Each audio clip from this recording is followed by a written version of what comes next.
Eid Mubarak to all of our viewers and welcome to weekly Kashmir University Video Digest Quest. First a look at the highlights. International Conference on Contemporary Issues in Business Management and Finance held. CORD hosts 29th Indian Academy of Environmental Science Conference. And EMMRC holds orientation program on e-resources at Nawakadal College. Now the details of these events with your host Shafat Mir.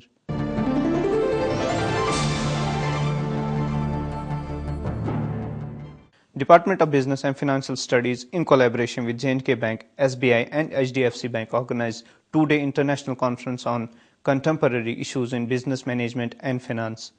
The inaugural function was held in the Gandhi Bhavan Auditorium. Head Business and Financial Studies Professor Mohideen Sangmi presented the welcome address. The new challenge what the global village has brought to all organizations. This has posed new challenges, but at the same time new opportunities for the business organizations in the country and outside the country. Taking this belief into consideration, we have selected the theme Contemporary Issues in Business, Management and Finance. The major objectives of the conference are to understand and deliberate upon the multifarious and ever-changing business scenario. Second, to identify the emerging areas and to explore the opportunities and challenges thereof, and to integrate both conceptual and empirical research that shall link knowledge to different industry contexts. Delivering the keynote address, Professor of Finance and Research at IMM Lucknow, Professor I.M. Pandey said that changes in the world business scenario were putting pressure on companies to open up. So what we found that even academically, there were significant changes which were taking place, and they were putting a pressure on the companies to improve their performance. There was media explosion, technological development. There were new management procedures, processes which were developed, the Japanese examples, the American examples, the German examples, and therefore new battles for competitions were opened. Only the winners would stay and others will go away from the market. So what we found that due to these changes, there was emergence of global industries and companies, even from emerging markets. Now, what we also realized that there were deregulation which were taking place in the international trade barriers. Dean Faculty of Commerce and Management Professor Shabir Ahmad Bhatt said that management needs have to be taught in new multidisciplinary ways. And a group of critical thinkers on management are of the view that management needs have to be taught in ways that explicitly acknowledge the economic, political, ethical, social, and philosophical nature of the management practices. A key concern is the creation of an employable workforce. As knowledge and action are inseparable, sir, we have to educate wisely and well those who will manage the critical institutions of our world tomorrow. This brings us to the issue that there is a need for all these students to connect to wider environment and real-life situations to be able to apply these concepts, theories, and models and strategies. These developments are forcing institutions to redefine their academic image. Speaking on the occasion, Vice Chancellor, University of Kashmir, Professor Talat Ahmed emphasized the point of raising the standards of universities all over India. He said that foreign universities are soon going to launch their campuses that will put pressure on local universities. Now for universities like us and many in the country, there is going to be more challenge because if you have read in newspaper just 2 days earlier that the UGC has allowed officially the international players to come in. So if the very high standard universities are coming in, then it would have been a very good thing to happen. But that is not unfortunately happening.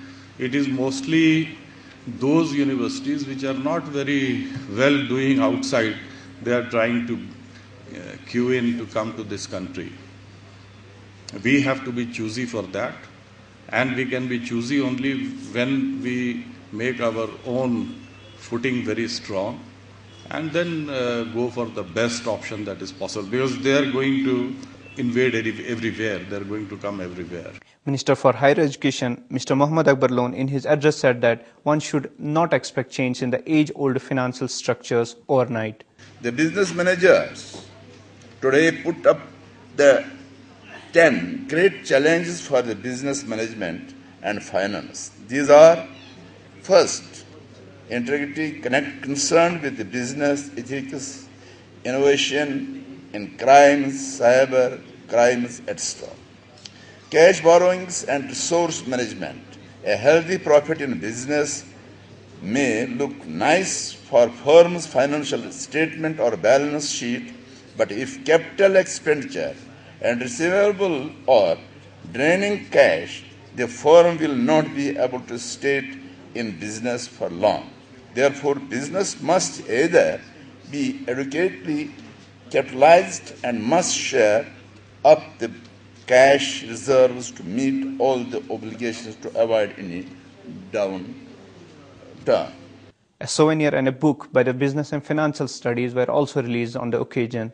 Former Registrar of the University, Professor Said Fayaz, was also felicitated during the two-day international conference. Assistant Professor Dr. Khurshid Ali proposed vote of thanks.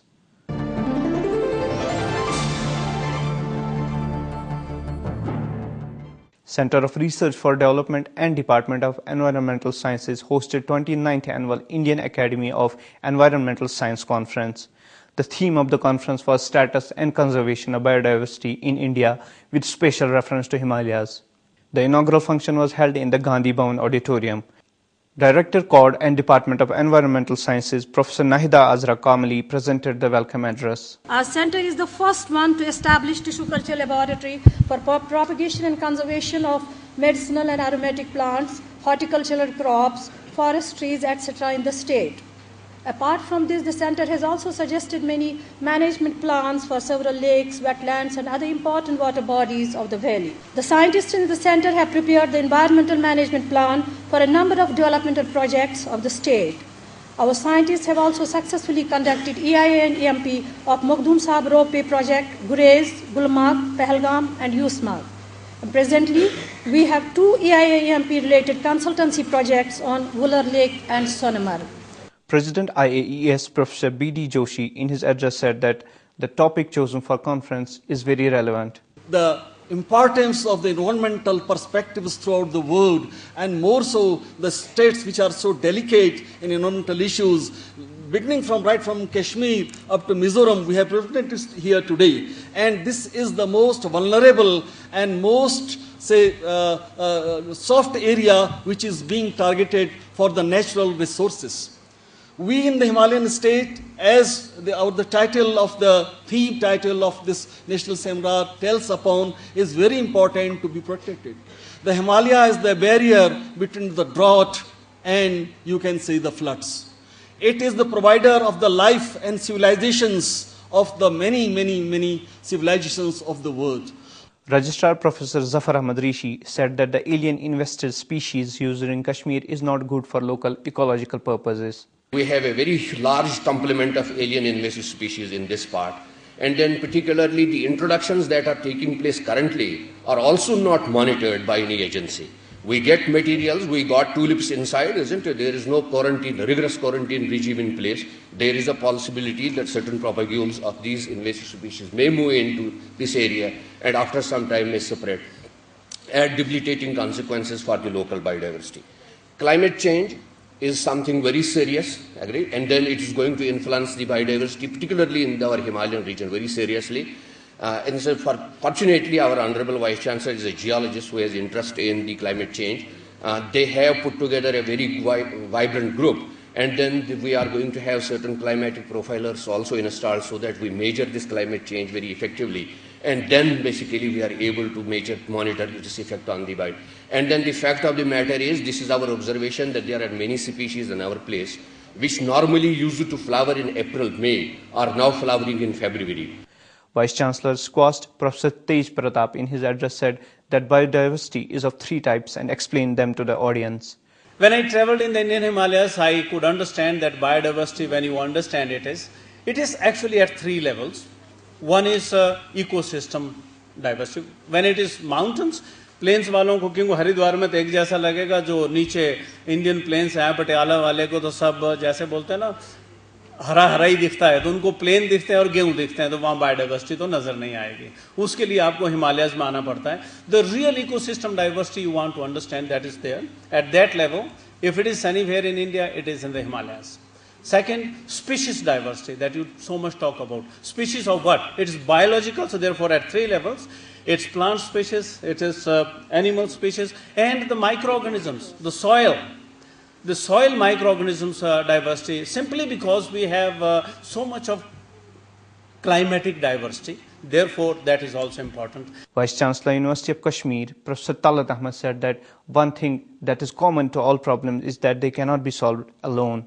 Professor Talat said that one has to develop multidisciplinary approach in order to get rid of problems. We are seeing that the message is very clear that all alone no subject is going to help you to solve the problems. One has to be approaching these difficulties and problems using multidisciplinary approach. Okay. You cannot understand the diversity of vegetation without understanding the diversity of the soil. Okay, so, and then obviously the climate and other aspects. So definitely I would suggest, and I even suggested yesterday, that we should have more interdisciplinary research. That is going to be much more fruitful, although you will be able to publish independently as a botanist or as an agriculture scientist or as a geologist. Co-convener of the conference, Professor Zuhur Ahmad Chasti, proposed a vote of thanks. On the occasion, senior scientists were felicitated and awards were given to young scientists.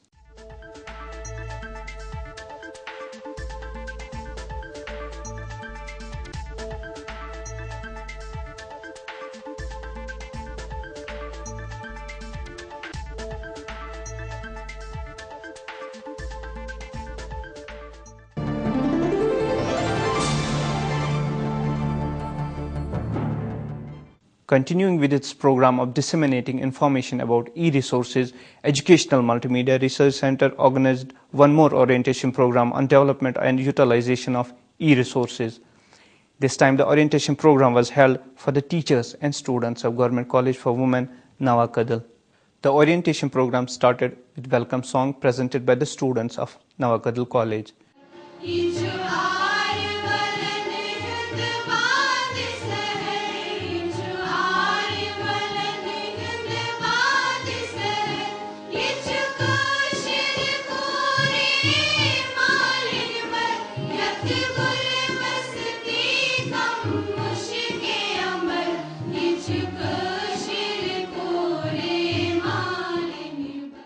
On behalf of the principal of this college, Professor Taslim Peer, I extend my heartiest welcome to EMMRC team, University of Kashmir.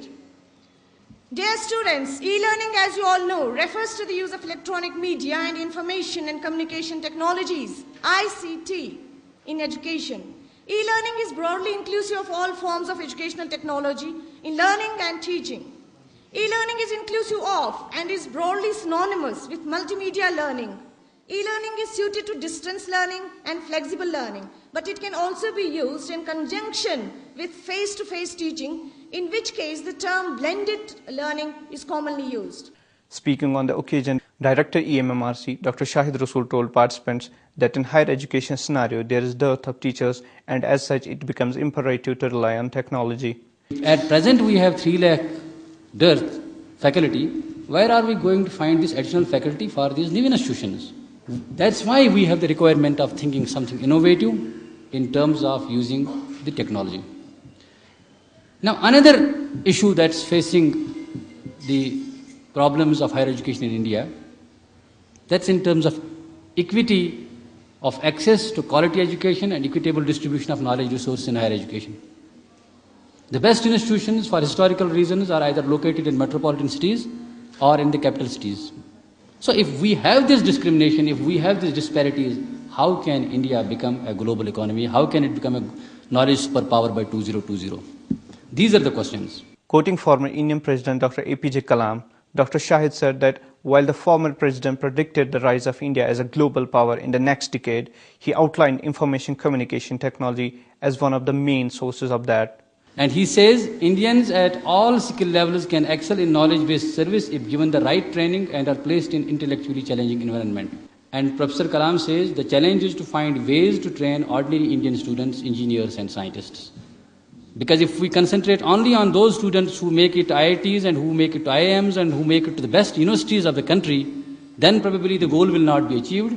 The challenge is how to find ways and means to train the ordinary Indian students and engineers and scientists across the country, irrespective of their location. Research scientist EMMRC Dr. Salima Jan said that the motive of conducting such orientation courses is to sensitize teachers and students about the use of ICT. We came to this college to sensitize students as well as teachers that there are so many these things that are available which we can comfortably use for the benefit of the students as well as for our education. And second important thing was that invite teachers to EMMRC family, because EMMRC cannot grow unless the teachers don't contribute to us. We can only grow because we grow on the basis of the teachers. When they contribute the content, then only we provide it to the students. It's not we who provide it. Principal Government College for Women Navakadal Professor Taslim Peer said that teachers have to become guides in the present situation. What has been told by Dr. Shahid Rasool, teacher is a guide by the side. So first teacher I think is parent. So he is a guide. So we guide our children in right direction. We guide them, open this site, find this thing on this site, find that thing, that painting on that site, find that article on that site. So it is done. So we need not to sit for hours to go through the books, to go through the journals, to go through the magazines and newspapers and then narrate or dictate our children. Look, I have come across this story, I have come across this paragraph, so learn it, learn something from it. So what we do, we give direction to our children today. I think this is the case with all of us. Producer EMMRC, Mr. Tariq Abdullah coordinated the orientation program and also conducted the proceedings of the function. The Indian higher education system is said to be one of the largest sectors in the world, with around 600 universities and 35,000 colleges. Despite of this, India is hardly able to register 15% of gross enrollment ratio as against 23% at global level. The government of India, through Ministry of Human Resource Development, is trying its best to enhance the gross enrollment ratio so as to bring it at least at par with the world average. Realizing the fact that the demand for higher education shall always surpass the given infrastructure, the UGC way back in 1984 had launched the country-wide classroom programs to experiment a dissemination of education using some slot on national network of Doordarshan. On behalf of Career Counseling and Guidance Cell of the college, feel highly privileged to express the words of gratitude to our esteemed Madam Principal, Professor Taslim Peer. Madam, the mentor, has always guided us and encouraged us to conduct such programs. Later, the quest team talked to the students and faculty members of the college, and this is what they had to say. तो आज यहाँ पे orientation programme 1 day का था, ये बहुत ही ज़्यादा useful है हमारे लिए. आज हमें पता चला कि टेक्नोलॉजी का सही यूज़ किस तरीके से और कैसे करना है, और ये हर एक स्टूडेंट के लिए, मतलब इनफैक्ट जो आजकल की यूथ है उनके लिए बहुत ज़्यादा बेनिफिशियल है, और मुझे लगता है ये हर रोज़ ऐसे प्रोग्राम्स होने चाहिए. EMMRC की जानिब से वो हमारे लिए बहुत अच्छा रहा, क्योंकि हमने उनसे बहुत कुछ सीखा और हम चाहते हैं कि ऐसी जो डॉक्यूमेंट्रीज़ वगैरह है वो हमारे कॉलेज में दिखाई जाए, क्योंकि हमें इससे बहुत फ़ायदा हो सकता है। तो हमें इंटरनेट के ज़रिए ऐसी मालूमात फराहम हो सकती है कि जो हमारी ज़िंदगी में बेशुमार आगे की ज़िंदगी के लिए हमें बहुत ही फ़ायदेमंद साबित होगी। The whole program was so informative and so creative, and as well as, of course, it was so entertaining by those taranas and various videos presented by the various speakers. I thank you all of the team that you have made it a very successful, as the present generations needs a very vast information regarding the e-resources. Not only did it introduce to the teacher community to different methods of learning, but it also informed us about the importance of this e-learning and its various methods on the global economy, which is going to be knowledge based. This program was a kind of awakening from the deep slumber for all the teachers who generally remain lost in the books.